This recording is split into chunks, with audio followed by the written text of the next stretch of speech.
नमस्कार, बहुत स्वागत है आपका आश्रम यूट्यूब चैनल पर। जिन्होंने चैनल को सब्सक्राइब नहीं किया है कृपया सब्सक्राइब कर लें।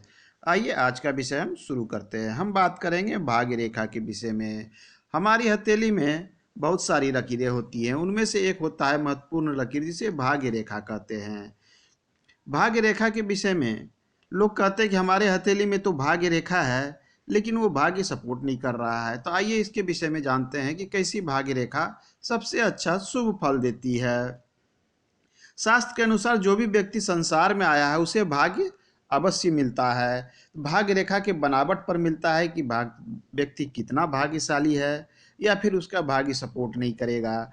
हथेली के मध्यमा उंगली के नीचे, हमारी ये मध्यमा होती है, मिडिल सबसे बड़ी उंगली, मिडिल फिंगर, इसके नीचे जो शनि का क्षेत्र होता है ये भाग्य का स्थान माना जाता है। कहीं से भी चलकर कोई भी लकीर पहुंचती है इस शनि के क्षेत्र पर तो वो भाग्य रेखा कहलाती है। आइए इसकी महत्वपूर्ण स्थिति को, भाग्य रेखा की बनावट, सबसे पहले इसकी हम बनावट पे ध्यान देते हैं। अगर भाग्य रेखा आपकी हथेली में बिल्कुल पतली है, इस प्रकार से है, जंजीर जड़, कहीं मोटी है, कहीं गहरी है, कहीं पतली है, स्पष्ट नहीं है, तो ऐसा भाग्य रेखा अच्छा नहीं माना जाता है। अगर आपके हथेली में भाग्य रेखा बिल्कुल स्पष्ट है, गहरी है, इस प्रकार से क्लियर है, तो ऐसा भाग्य रेखा अच्छा माना जाता है। कटा फटा शुभ इतना नहीं माना जाता है।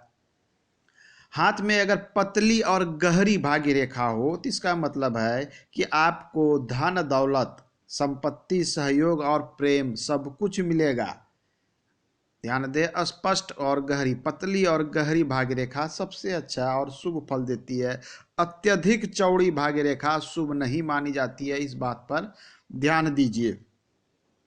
भाग्य रेखा अगर दो भागों में बट रहा है, कहीं आप मान ले भाग्य रेखा इस स्थान पे आके दो तीन भागों में बट रहा है, दो भाग में बट रहा है, तो बटने की स्थिति पर निर्भर करता है कि भाग्य रेखा आपको सपोर्ट करेगा या लक्ष्य मिलेगा या नहीं मिलेगा। अगर दो बराबर भागों में बट रही हो इस प्रकार से तो वो शुभ माना जाता है, लेकिन एक लकीर इससे पतली निकल रही हो इस प्रकार से तो ये इतना शुभ फल नहीं दे पाता है।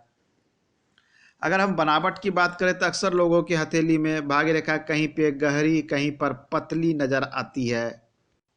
पिछले अंक में हमने बताया कि भाग्य रेखा जब मणिबंध से निकलकर शनि क्षेत्र पर पहुंचती है तो उसके सबसे ज़्यादा शुभ प्रभाव देखे जाते हैं। आज जानेंगे कि जब भाग्य रेखा अक्सर देखते हैं ये हमारी जो है आयु रेखा होती है। आयु रेखा से भाग्य रेखा निकलती हुई कई बार दिखती इस प्रकार से कि आयु रेखा से निकलती हुई भाग्य रेखा जो स्पष्ट रूप से शनि क्षेत्र पर चली जाए, ऐसे व्यक्ति के विषय में कहा गया है कि ऐसे व्यक्ति खुद पर, मतलब खुद के परिश्रम पर, मेहनत पर काफ़ी अधिक धन प्राप्त करते हैं।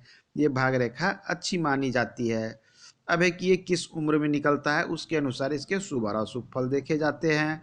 तो ऐसी भाग्य रेखा अच्छी और शुभ मानी जाती है अगर आपके आयु रेखा से ये भाग्य रेखा शुरू होती हो। कुछ लोगों की हथेली में दोहरी भाग्य रेखा देखने को मिलता है।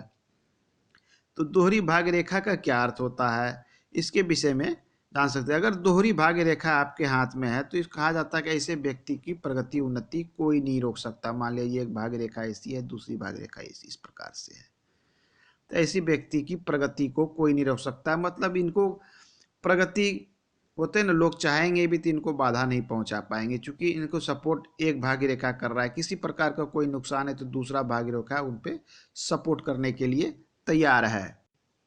भाग्य क्षेत्र शनि पर पहुंचना अच्छा और शुभ माना जाता है, लेकिन यही भाग्य रेखा जब इस प्रकार से आगे बढ़ती हुई आपकी मध्यमा उंगली पर के इस पोर में चढ़ने का प्रयास करे तो ये शुभ नहीं माना जाता है। इस बात पर भी ध्यान देनी चाहिए। लोग कहते हैं कि हमारी हथेली में लंबी भागी रेखा है, लेकिन लंबाई उसकी कहाँ तक है? अगर यहाँ तक पहुँच जाती है तो अति शुभ है, यहाँ भी पहुँच जाती है शुभ है, यहाँ भी शुभ है।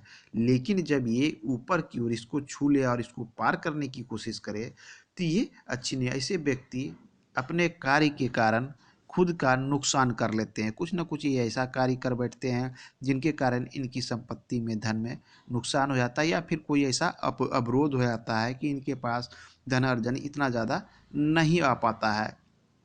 तो ये थी आज की महत्वपूर्ण बात। अगले अंक में मिलते हैं, पुनः नई बातें पर चर्चा करेंगे। धन्यवाद।